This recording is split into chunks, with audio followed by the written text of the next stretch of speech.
The lean startup Hindi audio book part 1 startup क्यों fail होते हैं और लीन थिंकिंग क्या है। सोचिए कि आपके पास एक आइडिया है। एक ऐसा आइडिया जो आपको लगता है कि दुनिया को बदल देगा। आपने कुछ प्रॉब्लम्स देखी हैं, जैसे स्टूडेंट्स को पढ़ाई में मुश्किल होती है, या छोटे दुकानदारों को इन्वेंट्री मैनेज करना नहीं आता, या फिर लोग फिटनेस शुरू तो करते हैं लेकिन मेंटेन नहीं कर पाते। आपने इन चीजों को देखकर सोचा, अगर मैं इस पर एक ऐप बना दूं या एक सर्विस लॉन्च करूं तो कितना इम्पैक्ट होगा। आप सोचते हैं बस थोड़ी मेहनत, एक डेवलपर मिल जाए, यूआई बन जाए, और फिर जब लोग इसे यूज करेंगे तो सब बदल जाएगा। लेकिन क्या आपने कभी रुककर सोचा है, क्या ये आइडिया सच में काम करेगा? क्या लोग सच में इसका इंतजार कर रहे हैं? क्या वाकई में आपकी बनाई चीज उनके लिए जरूरी है? अब सुनिए, यही सवाल वो हैं जिन्हें ज्यादातर लोग नजरअंदाज कर देते हैं। और यही वजह है कि हर 10 में से 9 स्टार्टअप फेल हो जाते हैं। और मैं ये कोई आंकड़ा हवा में नहीं कह रहा। ये बात बैक्ड है सालों की रिसर्च, केस स्टडीज और हजारों फेल्ड स्टार्टअप्स की कहानियों से। स्टार्टअप क्यों फेल होते हैं, गहराई से समझते हैं।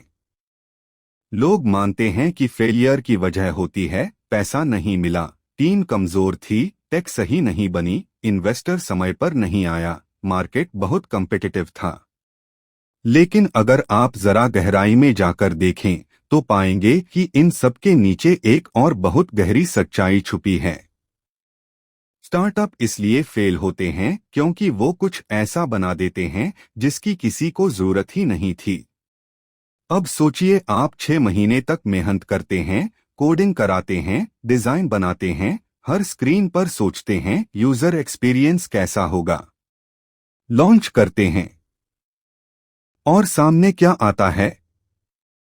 डाउनलोड तो आ गए लेकिन कोई यूज नहीं कर रहा। रिव्यूज में लिखा है समझ नहीं आया, काम का नहीं है, जरूरत ही नहीं पड़ी। अब आप फ्रस्ट्रेट होते हैं क्योंकि आपने मेहनत की थी, लेकिन असल में गलती वहीं हुई थी जहां आपने शुरुआत की थी। आपने मान लिया कि लोगों को इसकी जरूरत है।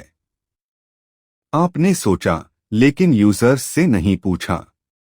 आपने डिजाइन किया लेकिन टेस्ट नहीं किया। आपने बनाया लेकिन वैलिडेट नहीं किया। एक असली उदाहरण से समझिए। मान लीजिए कि आप एक ऐसा ऐप बनाना चाहते हैं जिसमें कॉम्पिटिटिव एग्जाम की प्रिपरेशन हो सके, daily quizzes, weekly tests, ladder board, rewards वगैरह। आपने सोचा कि यूपीएससी, एसएससी जैसे एग्जाम्स एग्जाम्स की मार्केट बहुत बड़ी है। आपने 5 महीने दिए, एक डिजाइनर और डेवलपर को हायर किया। Quiz system, timer, rank system, सब कुछ बन गया। ऐप लॉन्च किया और फिर 5000 इंस्टॉल्स, ठीक था। पर जब आप रिटेंशन देखते हैं, शॉक मिलता है। सिर्फ 2% लोग दोबारा ऐप खोलते हैं और डेली एक्टिव यूजर्स सिर्फ 0.8%। अब आप सोचते हैं क्या दिक्कत हुई? ऐप तो सही बना था, डिजाइन अच्छा था, कंटेंट भी स्ट्रॉन्ग था, लेकिन आपने ये कभी नहीं देखा कि क्या स्टूडेंट्स सच में ऐप पे क्विज देना चाहते हैं? क्या वो रिवॉर्ड्स को सीरियसली लेते हैं? क्या लेडर बोर्ड उन्हें अट्रैक्ट करता है या इंटिमिडेट? इन सवालों के जवाब लॉन्च के पहले मिल जाने चाहिए थे। तो इसका हल क्या है? एरिक रियस ने इसी सवाल का जवाब दिया अपनी किताब द लीन स्टार्टअप में। और उनका जवाब है लीन थिंकिंग। लीन थिंकिंग क्या होता है? लीन थिंकिंग का मतलब होता है कम रिसोर्सेस में ज्यादा तेजी से, ज्यादा समझदारी से सीखना। ये आइडिया पहली बार टोयोटा ने ऑटोमोबाइल मैन्युफैक्चरिंग में इस्तेमाल किया था। टोयोटा ने देखा कि प्रोडक्शन लाइन पर अगर हर चीज कस्टमर की जरूरत के हिसाब से चले और हर प्रोसेस से वेस्ट हट जाए तो सिर्फ गाड़ियां नहीं बनती बल्कि क्वालिटी बनती है। अब यही कॉन्सेप्ट एरिक रियस ने स्टार्टअप दुनिया में इंट्रोड्यूस किया। उन्होंने कहा, स्टार्टअप भी एक तरह की फैक्ट्री है, लेकिन ये फिजिकल चीज नहीं बनाता, ये सीख बनाता है। और जितना जल्दी आप सीखेंगे उतनी जल्दी आप सही दिशा में जा पाएंगे। लीन स्टार्टअप का मतलब है एक कम से कम में प्रोडक्ट लॉन्च करना, जिसे कहते हैं MVP minimum viable product. 2 user से फीडबैक लेना, असली कस्टमर से, अजम्पशंस नहीं।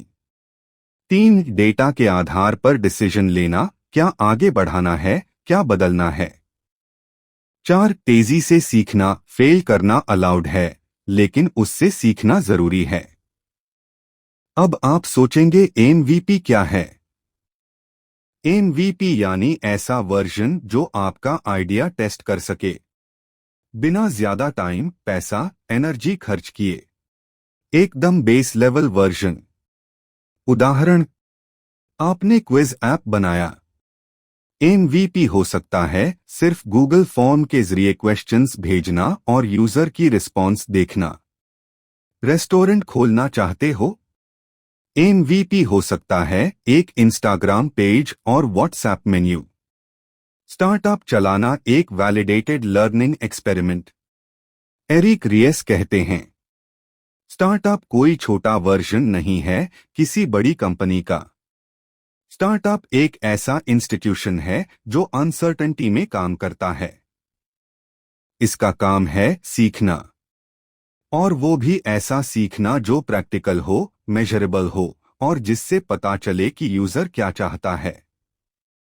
एंटरप्रेन्योर का असली काम क्या है? लोग सोचते हैं कि एंटरप्रेन्योर वो है जो फंड रेज करे, टीम बनाए, स्पीचेस दे।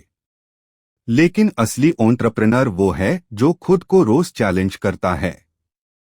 क्या मैं सही प्रॉब्लम सॉल्व कर रहा हूं? क्या मेरी अजम्पशंस सही हैं? क्या मैंने सच में मार्केट को समझा है? स्टार्टअप एक जर्नी है टेस्टिंग और लर्निंग की। आपका हर फीचर एक हाइपोथेसिस है जिसे टेस्ट करना है। Build, measure, learn. Lean startup कहता है कि आपको एक लूप बनाना है जिसमें आप लगातार 1 बिल्ड करो कुछ छोटा और रियल, 2 मेजर करो कैसे लोग रिएक्ट कर रहे हैं, 3 लर्न करो क्या आगे बढ़ना है या पाइवोट करना है। हर बार जब आप ये लूप पूरा करते हैं आपका स्टार्टअप थोड़ा और इंटेलिजेंट बनता है। Real life analogy, restaurant example. मान लीजिए आप एक रेस्टोरेंट खोलना चाहते हैं। पुराना तरीका, मेन्यू डिजाइन करो, इंटीरियर बनवाओ, शेफ हायर करो, रेंट भरो, फिर लॉन्च करो। पर अगर लॉन्च के बाद कोई नहीं आता? लीन तरीका कहता है, पहले एक व्हाट्सएप मेन्यू बनाओ, होम डिलीवरी स्टार्ट करो, देखो लोग क्या पसंद कर रहे हैं, फिर जो चल रहा है उसी के आधार पर अगला स्टेप लो। मेंटल शिफ्ट, आइडिया से प्रोडक्ट तक नहीं, प्रॉब्लम से लर्निंग तक। स्टार्टअप चलाना मतलब ये नहीं कि मैं क्या बना सकता हूं, बल्कि ये पूछना कि लोगों को किस चीज से दिक्कत है और क्या मैं उसका हल बन सकता हूं। यह सवाल जितना जल्दी पूछोगे उतनी देर तक टिकोगे। सारांश, आज आपने क्या सीखा? 90% स्टार्टअप्स इसलिए फेल होते हैं क्योंकि वो अनटेस्टेड आइडियाज पर टाइम और पैसा लगाते हैं। लीन थिंकिंग सिखाता है कि कम में जल्दी सीखो, बिल्ड मत करो, सीखो। स्टार्टअप एक स्कूल है जिसका सब्जेक्ट है एक्सपेरिमेंटेशन। एंटरप्रेन्योर एक साइंटिस्ट की तरह होता है, टेस्ट करता है, डेटा देखता है, फिर अगला कदम उठाता है। और सबसे जरूरी, प्रोडक्ट से पहले प्रॉब्लम समझो। अगले पार्ट में क्या आएगा? पार्ट 2 में हम जानेंगे स्टार्टअप असल में क्या होता है, स्मॉल बिजनेस और स्टार्टअप में क्या फर्क है, और क्यों हर नया बिजनेस स्टार्टअप नहीं होता।